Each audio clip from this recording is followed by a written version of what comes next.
Guys, alam nyo ba na sobrang laki ng matitipid nyo by using used GPUs sa mga rigs nyo this 2023? Almost half ng price for the performance ang matitipid if you're using used GPUs sa inyong mga gaming rigs, video editing rigs, work from home rigs, when you used a used GPU, okay, kapag bumili ka ng gamit na GPU and then brand new na lahat. I'm not saying na bumili ka ng X mining card if you're not comfortable with that. I actually do not recommend this GPU, itong 1660 Super or X mining cards.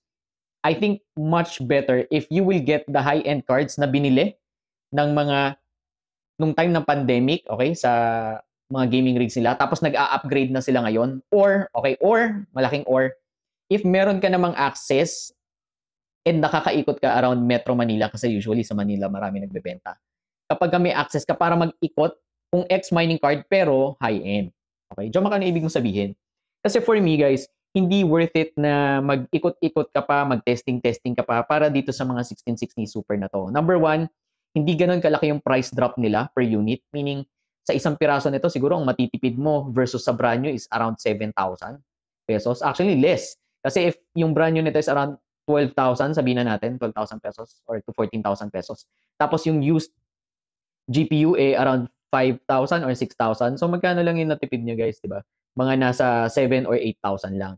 And yung Isorix na brand which is reconditioned and refurbished, cleaned na 1660 Super, I think is a better deal at around 8,000 for 1660 Super. What I'm trying to say is, mas maganda if you will aim for 3070, 3080, 3090. First, for me personally, ang ginagamit ko is 3090, 3080, mga malalakas na cards. Mahina na yung 3070 na from mining, tapos ginamit ko siya for my personal use. Actually, sobrang dami kong system unit right now na ipon throughout the years. Pero, yun, mas priority ko yung mga high-end. Bakit? Kasi example, sa isang 3080 na yung brand new niya is around mga 40 before. Actually, hanggang ngayon, mga 40 or 50K. It makes more sense na bumili ka na lang ng 4080 kasi it's more powerful than the 3090. Again guys, gagawan ko to ng complete guide.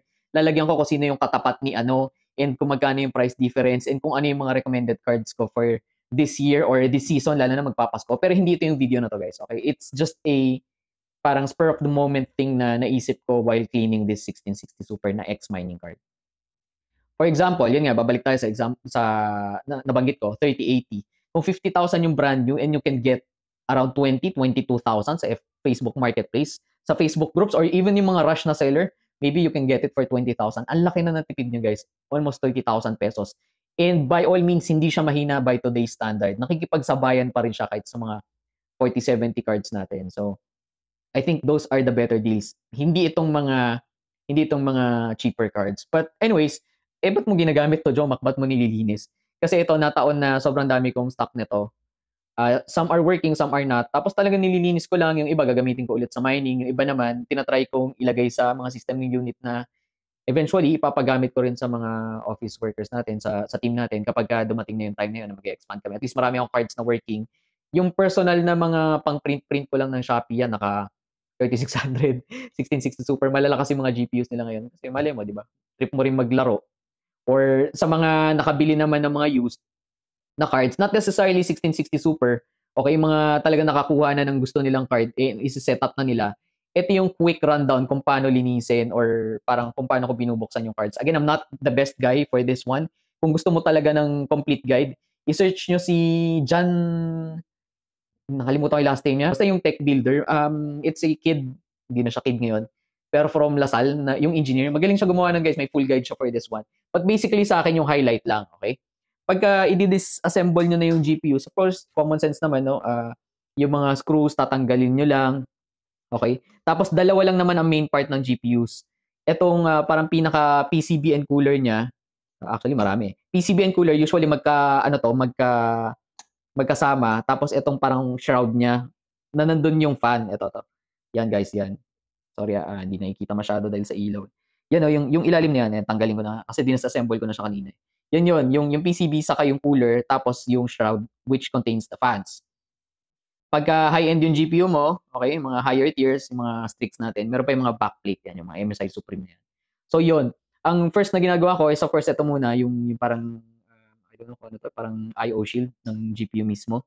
Tinatanggal ko yan, tapos backplate, backlash, tapos ito na, yung part na to, dito ka lang mag-iingat pagka paghihiwalay mo na yung mismong shroud saka yung PCB and cooler. Usually may ribbon yan. Ang tawag dito. Hindi ko alam kung ribbon nga talaga tawag dito. Hindi ako super, guys, hindi ako formal. Learning by doing tayo. So, alam ko yung itong pinaka-wire na to, usually yung nagiging mali ng mga nagkakalas is paghatak nila nito, pagtanggal nila nito, hindi nila nadodisconnect yung wire na yan. So, ingat lang yung wire ng fans. No? Madali lang naman yan eh. Parang motherboard lang din, madali siyang i-disconnect. Tapos yan, ang ginagawa ko dito, binabrush ko lang. Binabrush ko lang naman to. Ito yung fan, tapos yung ibang fan, mas madaling tanggalin. No? Tinutornilyo lang sila, madali silang tanggalin doon sa shroud. Tapos pwede mo siyang linisin. Alam ko yung ibang viewers ng channel natin, sobrang techy, kaya nilang i-lubricate yung mga bearings nito. Ang gagamitin mo dyan guys is hindi basta-basta ng mga oil. O baka magliyab yan. Or yung iba, sabi nila grasa. Pero ako ang ginagamit ko is, pinapatakan ko lang nung 80-20-20. Sa mga nagkokotse dito, alam nila yan, silicone-based na lubricant. Pero pwede ka rin bumili sa Shopee nung yung electric bearing lube oil yata or electric fan oil yun. Mura lang naman yung mga 80 pesos or 100 pesos lang. Tapos binubuksan nila to mismo. For me, hindi ko pa na-try. Kasi usually, pagka na yung garalgal na yung speed, pinapalitan ko lang kasi mura lang naman yung fan sa Shopee, yung mga ganitong maliliit na fan. Pero ito naman mukhang linis lang yung kailangan niya. Okay? Tapos, doon sa mismong PCB, sabi natin. Sa mismong PCB, ito lang yung ginagawa ko guys. So sa mismong PCB, brush, pag pinaghiwalay mo yan, ito yung mismong GPU die, ito yung parang, yan, ito yung mismong processor niya, yan.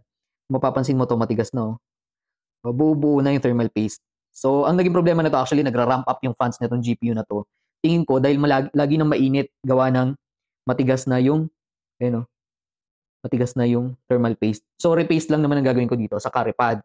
Sa repad, depende sa'yo. Pag tinignan mo, like, for example, itong medyo malambot pa yung niya. Actually, malambot pa talaga. Parang basa yung thermal pads niya. Pwede mo namang, yan muna ang gamitin mo. Okay? Tapos, I suggest, kung papalitan mo na lang din siya, magkuha ka ng higher meter per watt Kelvin na mga pads. For my shop, actually, yung pinakamabenta is yung 5 watts per meter Kelvin na thermal pads. Pero mura lang naman yan, guys. Hindi naman super mahal. Yung super mahal lang yung mga thermal grizzly, ganyan. Pero hindi siya, yung mga Gelid yan, talaga abot ng mga 1,000, 2,000 per isang cut na gano'n. Pero meron ako mga, OEM na brand na to. Alam ko yung matataas is 17 meter per watt Kelvin. Meron pa siguro mga stock na konti. Check nyo na lang sa Shopee natin, sa PC Factory. But basically, that's it. As you can see, wala na ako parang mga burloloy na anti-static, mga ganyan. Hindi ko masyadong, dati, sobrang ingat ako. Kaya lang kasi, dami kong ganito guys eh.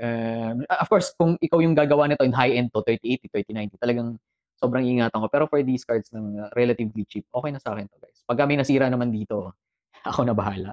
But basically yon, ganun siya ino-open.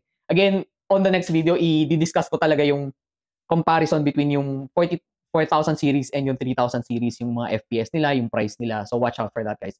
Especially yung mga work from home sa atin, yung mga video editors, mga freelancers, or yung mga gamers. Yan. So yun lang. Salamat sa panonood. I'll see you on the next video guys.